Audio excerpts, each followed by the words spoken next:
Today we are going to discuss some of the most important topics cited from different newspapers and including Assam Tribune and Economic Times. And from those papers, there are some aspects are discussed, and those aspects are summarized here. Number one is what? Polygamy bill. Number two is government to donate GST from Film to Artist Foundation. Then Maritime Leaders Conclave at India Maritime Week 2025. Then 8th Central Pay Commission. And then Indian coffee is gaining popularity globally. So these are the topics are going to be discussed today. এইকেইটা টপিকৰ ওপৰত discuss কৰিম okay so এইকেইটা topic বহুত important হয় in the context of current affairs okay so first starting কৰিম কি দিগিনে polygamy bill okay what is polygamy bill polygamy বিলৰ অসমত কি ভূমিকা আছে বা কোৰ পৰা লোৱা হৈছে পলিগেমি বিল এইখিনিৰ ওপৰত আজি আমি আলোচনা কৰিম সো ফাৰ্স্ট স্লাইড বনোৱা হৈছে তাতে সোৱা লিখছে পলিগেমি বিল এতিয়া পলিগেমি বিলটো কি আগতে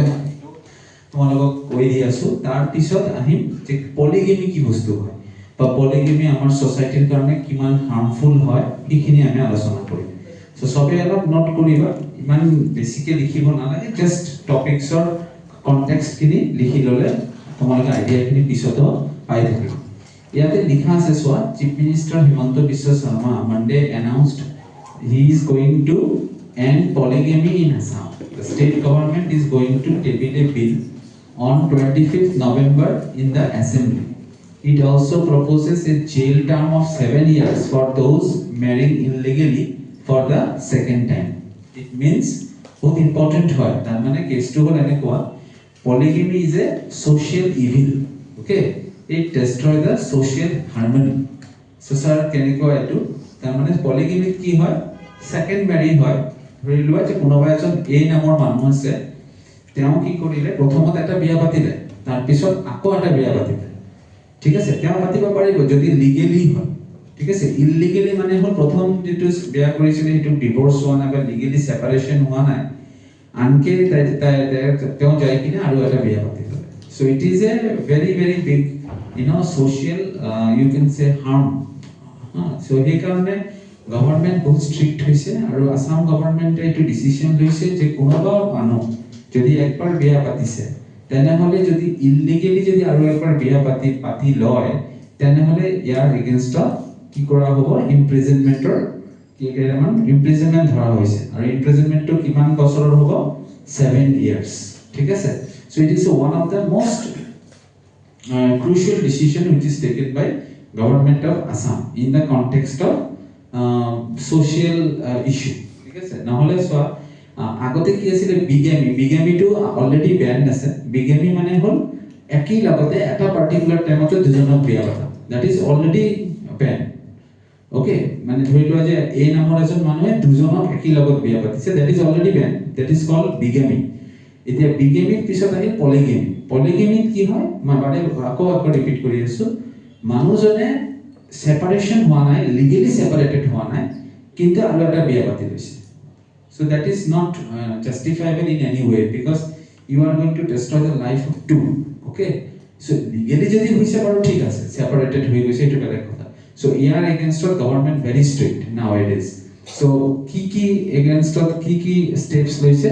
ইয়াত most important হল কি তেওঁ কৈছে যে 7 implement হ'ব ঠিক আছে আৰু ইয়াতে মানে সোসাইটিৰ কাৰণেও বেনিফিটেড হয় সোসাইটিৰ যিখিনি মানে হ'ব নলগা বস্তু হিনি অলপ কমি আহে in case of polygamy against polygamy বিলৰ যদি ইমপ্লিমেন্ট ভালদৰে হৈ যায় তেনেহলে আৰু তেওঁ এইখিনি যেটো লৈছে হেতু তোমাৰ অলৰেডি উত্তৰাখণ্ডত অলৰেডি এটো ইমপ্লিমেন্ট হৈছিল তাৰ পৰা এটো ফিডব্যাকটো লৈছে তাৰ মানে উত্তৰাখণ্ডত বহুত সাকসেসফুল হৈছে এটো প্ৰসেসটো এই প্ৰসেসটো সাকসেসফুল হোৱাৰ পিছতেহে গভৰ্নমেন্টে কি কৰিছে গভৰ্নমেন্ট অফ আসামে কি কৰিছে হেয়া তাৰ পৰা এই বস্তুটোৰ অলপ কি কৰিছে আমাৰ অসমত আনাৰ কাৰণে প্ৰচেষ্টা এটা লৈছে and it is very much welcome in the context of what reducing social evil. Okay, so এইটো প্ৰথম পইণ্ট যেটো আজি আমি ইয়াতে আলোচনা কৰিম. Okay, so what is polygamy? I think সবাই বুজি পাইছে আৰু polygamy কেনেকুৱা মানে social effect হেটো তোমালোকে অলপ অলপ গম পাইছা. আৰু পলিগেমিৰ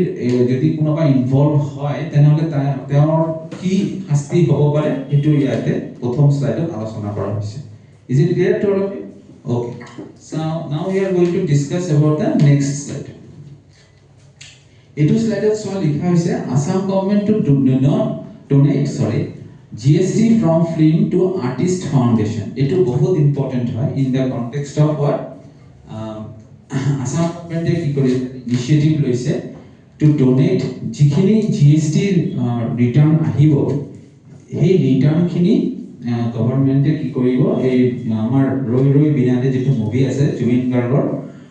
their last film hoy aru hetu film or pora jikhini GST ahibo those GST amount will be contributed to whom? Artist Foundation, Kalaguru Artist Foundation. This is one of the novel approach which is taken by the government of Assam. Karon ki roi roi binale ami sobe we are very much emotion amar ase etu film loi kine karon ki amar Jubin Garg their last film hoy aru teo compose kora last movie hoy so etu emotion bahut ase aru emotional logote eta feelings ase je Jubin Garg is never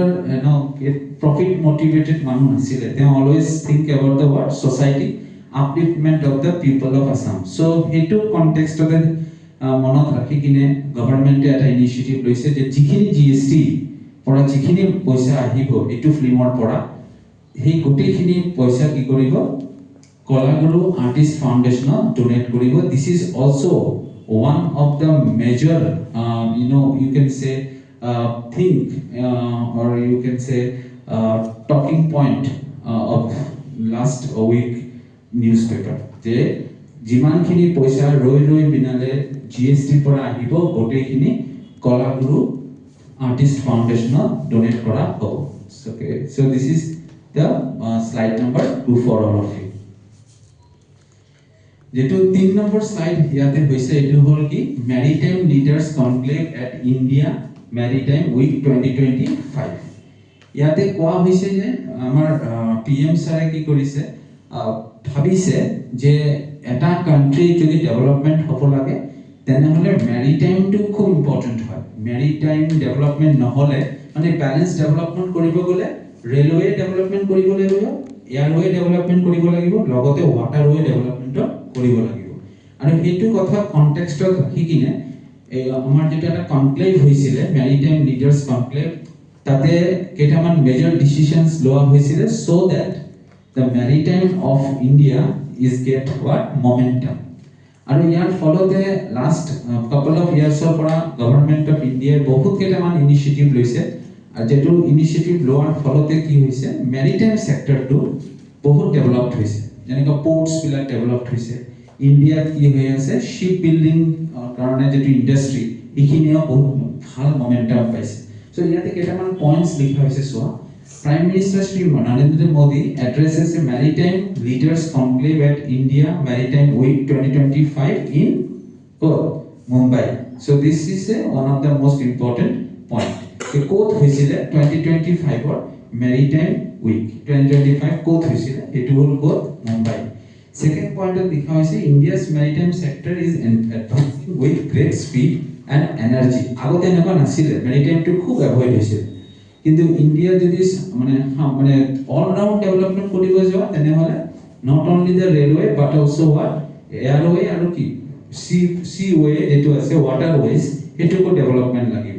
so ওয়াটাৰৱেজ development মানে হল কি maritime development তো maritime ডেভেলপমেন্টটো খুব ভাল momentum পাইছে আৰু বহুত আগবাঢ়ি গৈছে এটোৰ কথা 2 নম্বৰ পইণ্টত লিখা হৈছে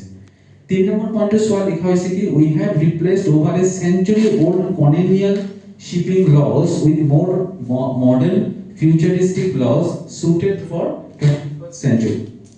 agote jikhini laws asile he laws bila etiaru nai maritime laws or purona british time or jeketa laws asile he laws bila ke choli asile kintu he laws bila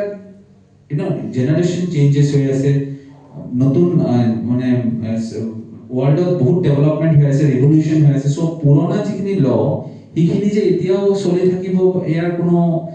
valuation নাই so সেই কাৰণে মডাৰ্নাইজেশন আনা হৈছে আৰু সাংঘাতিক এটা পৰিৱৰ্তন হৈছে এই পৰিৱৰ্তনৰ কথাটো কি কোৱা হৈছে 3 নম্বৰ পইণ্টত ডিসকাস কৰা হৈছে 4 নম্বৰ পইণ্টত কি লিখা আছে India is accelerating effort to reach new heights in ship building which is very important India is aiming to create a shipbuilding platform so that bahirar pora jate country bilak ahi kine jate India shipbuilding or karone India logot association kore aru jate foreign exchange ahe so that is one of the good initiative which is taken by government of India jate India shipbuilding institute or nisina eta kiba eta platform banabo pare aru ei banaiseo aru eto successfully run kori ase er kotha koa hoise we have now granted large ships the status of infrastructure assets ठीक है so these are the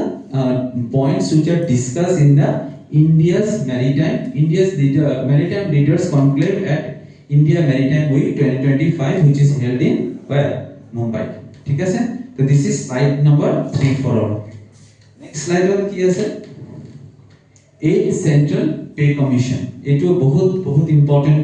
point है जिहतर already family members state government বা central government or চাকৰিত involved হৈ আছে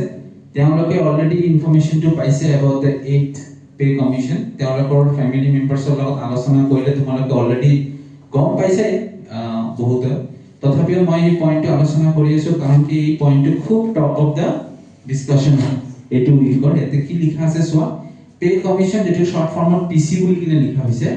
A new PC is established every 10 years under the Department of Expenditure, Ministry of Finance. यह पड़ा question है competitive exam में. जो Ministry of Finance और एक ने mention करियो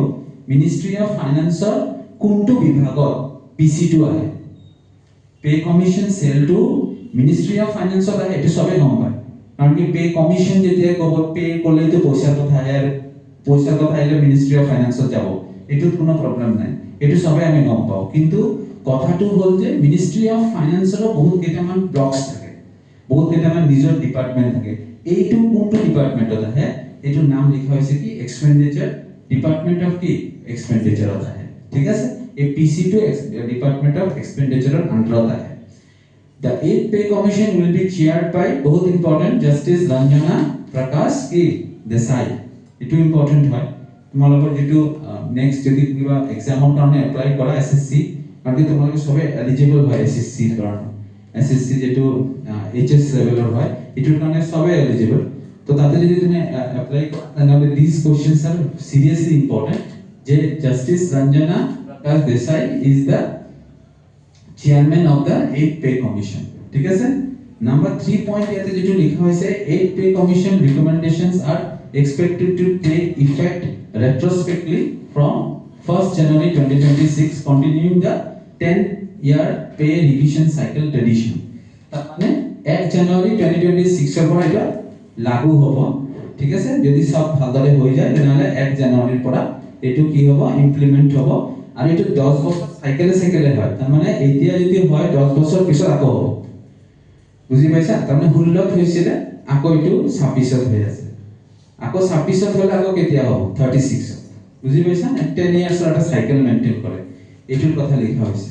ইয়াতে কি বেনিফিট হ'ব কেটামান পয়েন্টস আছে 2.28 এইবাৰ যেটো তোমাৰ মাল্টিপ্লায়াৰ পয়েন্ট থাকে হেতু হল 2.28 এটো মানে মই একদম একুৰেটলি ক'ব নোৱাৰো 2.58 আছিল এটো 2.28 হৈছে প্ৰবাবলি যদি কাৰোবাৰ স্যালাৰি 20000 হয় তাহলে 20000 into 2.28 দিগিনি মাল্টিপ্লাই কৰি কিনে যিমান হ'ব এটো হৈ যাব তাৰ পে যদি মোৰ স্যালাৰি 20000 আছে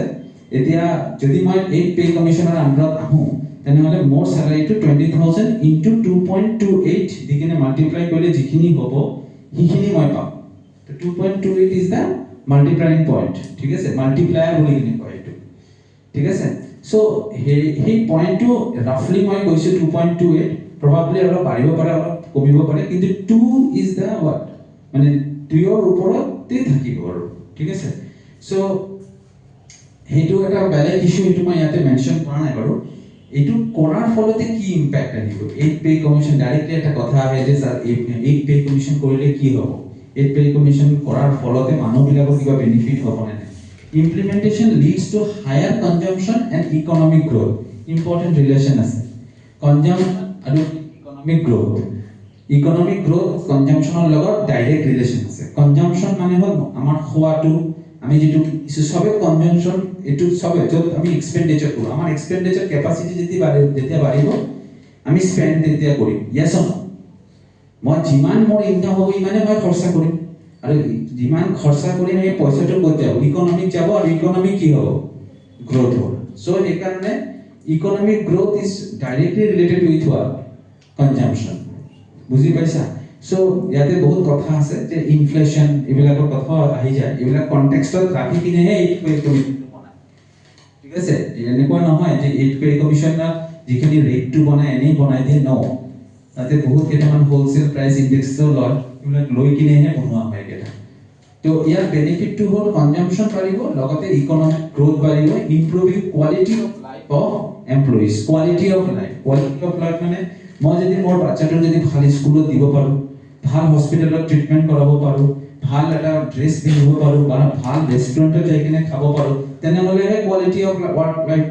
অফ লাইফটো ইমপ্ৰুভ হ'ব আৰু সেইটো তেতিয়াই হ'ব যেতিয়া আমাৰ কি হ'ব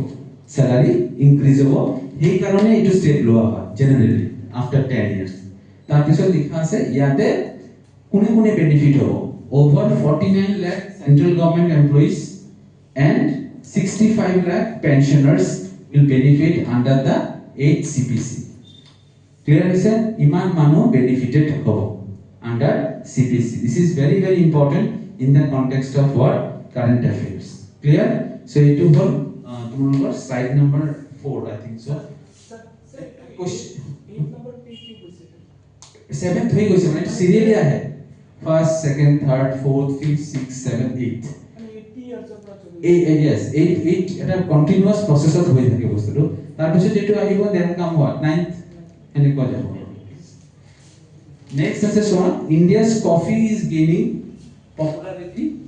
globally very very important আগতে কি আছিল India famous for what tea but এতিয়া কি কৈছে India is also self reliant in respect of what coffee ঠিক আছে কফি প্ৰডাকশনত কেৰালা বহুত পপুলাৰ আছিল কিন্তু এতিয়া North East is also show their size of expansion ভাল এক্সপানশন হৈছে নর্থ ইস্টত কেইটামান পয়েন্ট এটা সামাৰাইজ কৰা হৈছে যে prime minister Narendra Modi on Sunday said Indian coffee is gaining popularity globally driven by diverse varieties grown in states including Karnataka, Tamil Nadu and what Kerala. Ebilak already these states are very much sharp in case of what production of coffee. Agor pore production of coffee ei tinta amar state bahut agbare asile mane agor pore asile including Karnataka, Tamil Nadu and Kerala. In his 127th edition of his monthly radio address Man Ki Baat eto yate likha ase the Prime Minister also said that the Northeast, Northeast is also progressing in coffee cultivation and this is further strengthening the identity of Indian coffee worldwide. তার মানে আমার Northeast এতিয়া কি হইছে coffee প্ৰোডাকশনৰ যেটো ম্যাটাৰ আছে এটো বহুত আগবাঢ়ি আহিছে আৰু as a result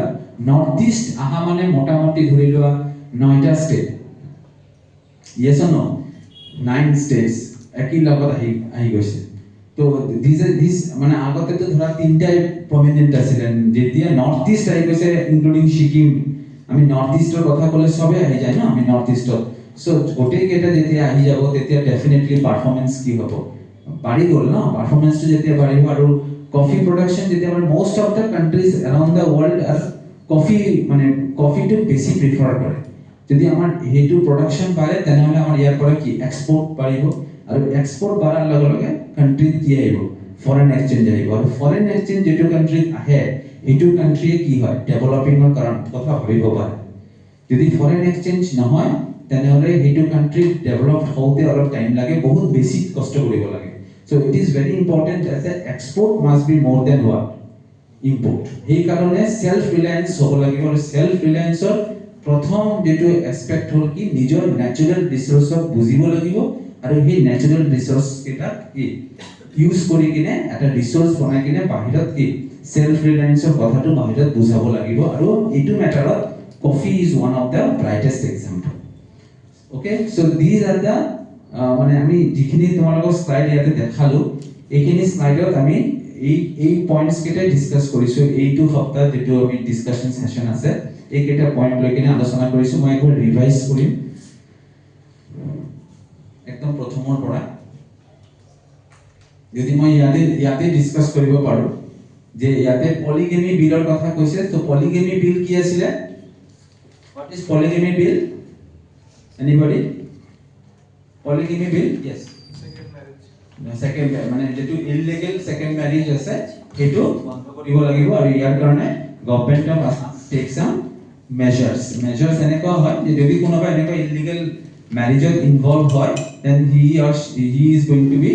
imprisoned for 7 years okay so this is known as what polygamy bill which is implemented in India and which is taken out of what